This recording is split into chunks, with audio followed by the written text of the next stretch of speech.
This is the Slater Report podcast.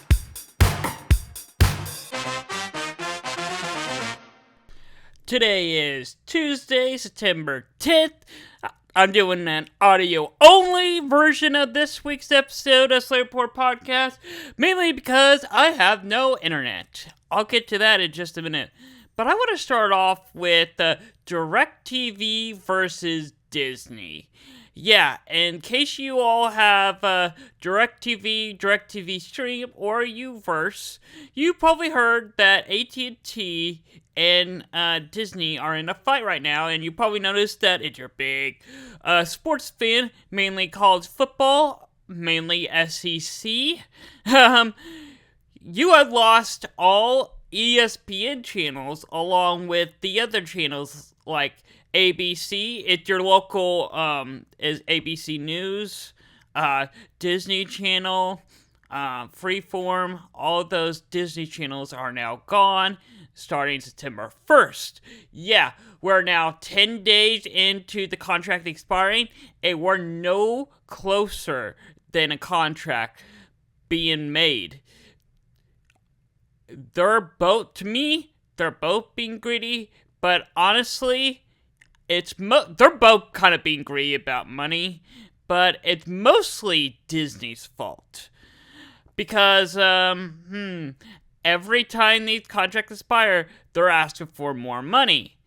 DirecTV, knowing that, hey, their customers, they think that it's, consumers' fault. The consumers think it's DirecTV's fault because they're not paying. They're thinking, you got the money, just pay him. Not knowing that, price hike will come if they accept Disney's new deal. Yeah. And DirecTV is trying for consumers. They're trying to make it more about their customers because they want because Disney usually does like one plan and like you get all their channels, which is great, but most of the time they put their channels that no one wants to watch on their cheapest plans, and the channels that you want on the higher plans. That's what Disney wants, so they can get more money off these, and it leaves, the TV customers, having to ask to pay more for these plans. They don't want that. Vermo, Fox, ESPN, Warner Brothers, they came together and wanted a sports streaming service for $40 a month that included all ESPN networks, Fox, FS1, FS2, and then True TV, TNT, TBS. Yeah, it even included ESPN Plus in it. Yeah, it's all the sports channels from those three companies. It's something that Furbu has been trying to do, but when you make contracts with these networks, you can't just ask for specific channels that you want. You either don't get any at all, or you get all of them. And they do it rules. You can only put these certain channels in these certain plans, and these channels in a different plan. Yeah, I don't think that's the old tradition. We're in a new tradition now where customers just want to pay for the channels they want to watch. And I agree with them. Why can't we just go through the list of categories, just select the, why can't we just put a price on it? I know that some channels and some networks could be a little pricey, like ESPN, the big ones.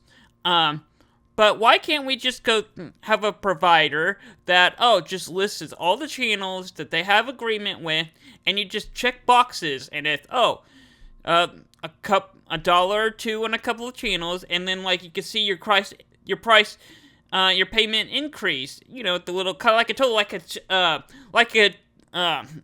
you're shopping on Amazon. Like you have your cart, you click on the channels you want, and then boom, boom, boom, you got your channels. And then it also helps. I think it also helps the both sides, because it's like, oh, they know what channels and what networks the viewers want, and also it helps them figure out, okay, what channels and networks do people just don't want, and that we could probably just get rid of in the future. Alright, yeah, because seriously, to me, just give me the sports channels, and I'm happy with that. Because here's my problem right now. You know, I have Uverse in the past. You know, losing ESPN, you know, and a big Oklahoma fan in the SEC. Yeah, I am not missing an OU game. Hasn't missed one in like 20 years that I know of. Certainly not starting to miss one now.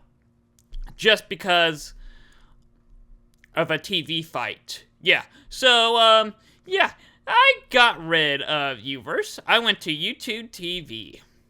I gotta say, I mean, it'll take me some time to get used to the UI, but it's not bad. I mean, it's cheaper, $72 a month. It certainly is cheaper, because I seriously have cut my internet and TV bill in half since I made the switch, and well, I'm actually in a little fight right now, because like I've always had problems with AT&T internet in the past. The internet's always gone out. Because the line in our backyard has been sliced. They won't come out and make a new line. They always try and fix it. Anyway, I'm done with it. I'm switched to Cox now, and Cox is having... I guess a lot of people are trying to switch to Cox right now, so it's a little backed up in the orders. I should have played it more wisely, but yeah. I cut out AT&T. I was so frustrated with them. I cut out AT&T internet so soon. I canceled it so soon. And I should have known. I was like, oh wait, I should have just waited for Cox to come out here and then cancel AT&T.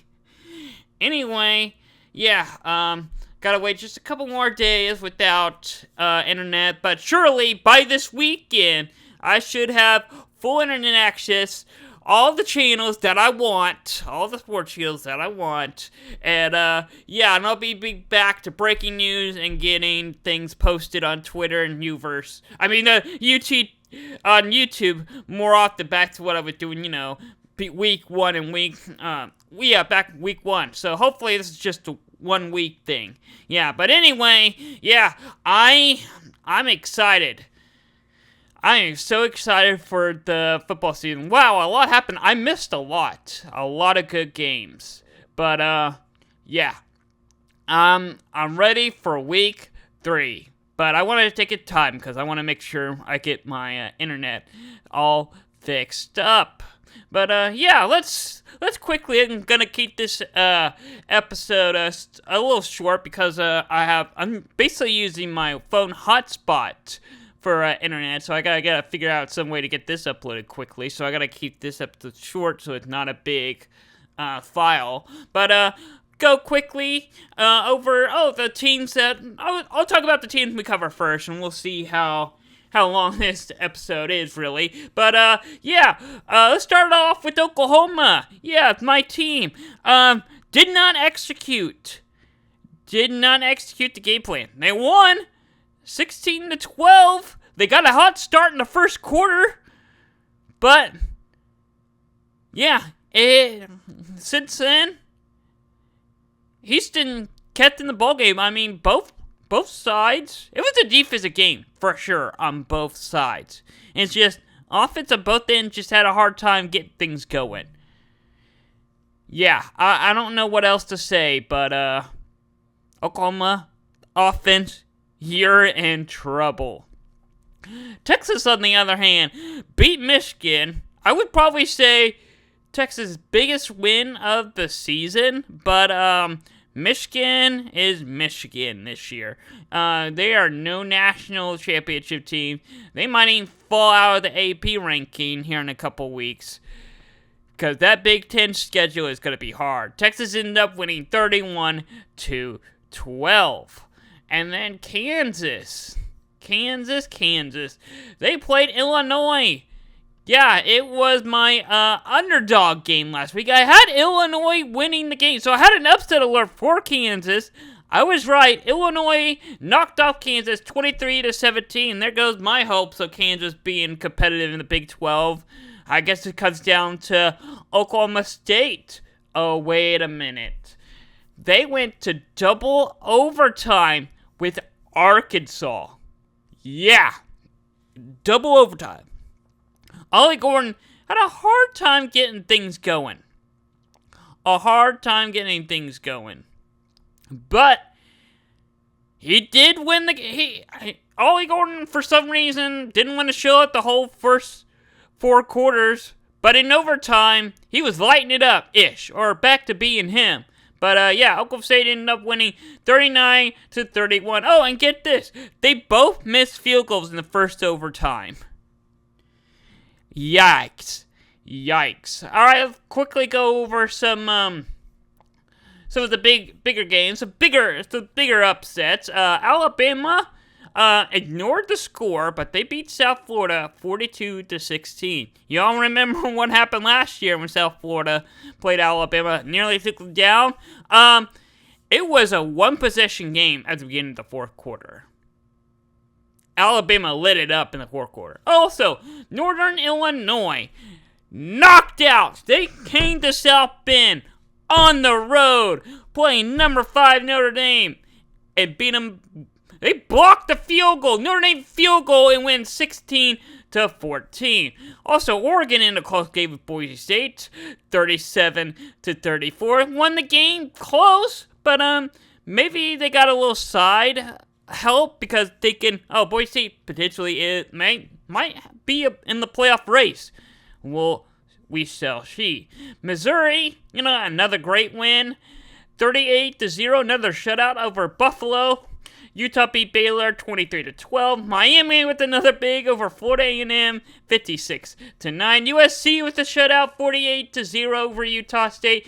Tennessee is gonna completely dominate the SEC. I was expecting that to be a close game. NC State on the road. Nope, 51-10. Tennessee. And then Tulane led Kansas State majority of the game. It was back and forth, but Tulane led majority of the game.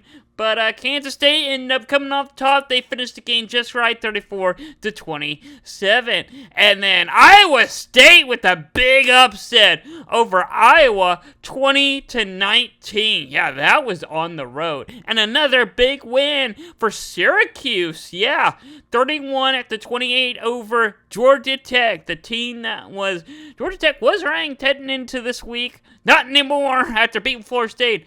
And I'm starting to believe that just because you beat Florida State doesn't mean you should be ranked. Boston College. Yeah, Boston College is now ranked now after beating Florida State. We'll see how long that lasts. And then I'm a little slow. I brought it up a little ahead so I can have some notes, but it's a little laggy right now. Let's see. Going through all the games. Oh, California and Auburn.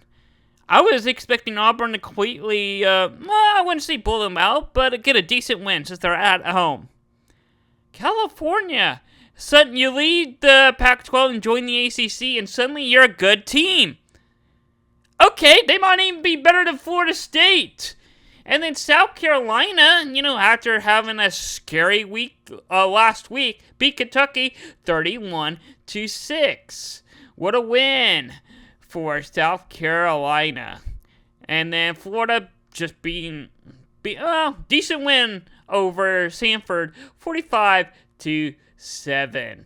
And I think that's all the games. Oh yeah, Tulsa. I almost forgot about Tulsa, one of the other teams that I cover. Tulsa was in a close back and forth battle with Arkansas State. I didn't get to see this game, but it looks like Tulsa did have the lead majority of the game, and then Arkansas just completely took over the third quarter.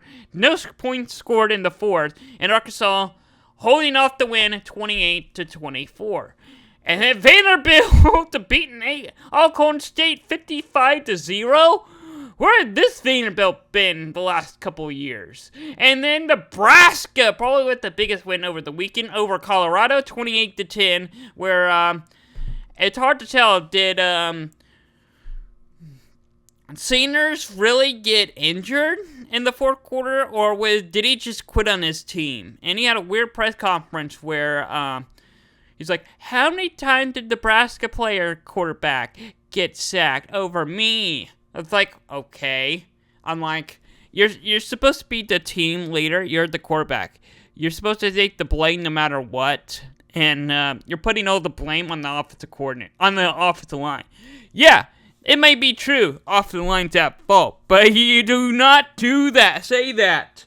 Because for sure, they're not going to, if you're going to completely down talk them, for sure, they're not going to protect you at all.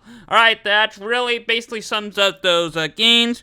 Let's quickly talk about my pick'em. I went 6 for 4 in week 2. Yeah, pretty much the same. On 12 for 8 overall, 71 points. And I gotta say, I didn't do that badly. I did not do that bad at all with my picks. For some reason, I think early, because I usually do my picks either on Monday or Tuesday, and as we get closer to the weekend, sometimes I change my picks. I originally had Kansas winning the game, and you saw in the American Game Day I switched to Illinois. I should have kept that. Also, I did have Iowa win the game. Yeah, Iowa State won. I think I kept that as my original pick, and I had Georgia Tech winning that game. I think that and I also had Texas Tech winning. Those are my only losses. And then I go to the spread, the load, and I went to 4 for 6 in week 2. Not a great start. I'm 10 for 10 overall with 100 points. And Tulane covered, of course, because they were the underdog. They won. Texas covered for sure. Win that game. I had Oklahoma State covering. They did not. Arkansas played that closer than most people probably thought. I had Utah covering by 15.5 points. Baylor barely covered that game, even though Baylor kept that game close. I had Kentucky covering. Yeah, South Carolina dominated that game. Michigan State covered for me. I actually thought that with Alabama State playing South Florida this time, that they would, get things done this time. Did not happen. I had Alabama covering by 30 points. Yeah, it was close. I think if Alabama had another quarter, they probably would have covered. Ohio State covered for me. OU did not. Yeah, Oklahoma didn't cover for me at all. And then I actually thought that we might see the Oregon that we're expect to see this year. They did not. I had them covering. They didn't cover. And my total combined points for the Texas and Michigan game, I guess 41. It was 43. And then in the pick'em, I guess 47. Yeah, it was 43. So, I'm close in that area. I think I only guessed it correct once last year, and it was week 1. Yeah. I gotta say, I need to start doing it. I don't know why I struggle with pick'em so much. There are weeks, I only have one good week a year, but I never have any bad weeks. Alright? But, the spread, we're 4-6 this week. Ooh, that's tough. I'm 10-10 overall. I gotta start thinking better. Alright. I'm up to 16 minutes now. Let's quickly go over some of the big games this week. This is a weekday, and I'll do a full talk of American Game Day. Yeah, I'll set up for a big show on American Game Day on Saturday. Give me time to show, but let's talk about Thursday and Friday's games. All right, Arizona State versus Texas State. I think it's going to be a good game Thursday night. They're both 2-0, and they both have a lot to prove for the season. And then UNLV versus Kansas. Can Kansas bounce back after a loss to Illinois on a Friday night, 6 o'clock on ESPN? And then this is probably the biggest game of the week. If this Arizona and Kansas State was on Saturday, it would have been the game of the week. number 20 Arizona versus number 14 Kansas State. Very likely, this is probably what I expect these two to be competing in the Big 12 championship game in the offseason. If I go back a couple months, this probably could have been the Big 12 championship game. Thinking this be the Big 12. Well, we're about to find out. To me, the winner of this game might be going to the Big 12. I'm not saying going to win the Big 12, but we'll probably face against Utah or Oklahoma State in the Big 12 championship game. But we shall see. And then on Saturday, the big game, Tulane and Oklahoma. Yeah, Tulane could possibly be a playoff team. We'll see how they do on the road against Oklahoma. And then our game of the week, I think I did. I already forgot who I picked. I would pull it up because I posted on Twitter already, or X. But I believe it was Washington State and Washington. I picked the game of the week. I think so. I'm scrolling through it. Actually, I should just pull it up on X right now. I completely forgot who I picked as the game of the week. There's really not many. It wasn't like a hard to. There were like three games I was deciding back and forth with, but neither one of them really standing out. And I was like, yeah, that's definitely the big game I'm going with. No, there's really no outstanding games this week. I really think, yeah, Arizona and Kansas State, the really big one to look forward to. It is Washington State versus Washington as our game of the week, 2:30 on Peacock Network. You're telling me that possibly the biggest game this week on a Saturday, you have to pay like $5 or $6. How much is Peacock anyway? I can't even look it up. Well, I mean I can, but it'll take me 5 minutes to get the results because I'm like using up all my hotspot. But yeah. People are not going to pay. I mean, people will, and if you're Washington State and Washington fan, they'll probably pay for it.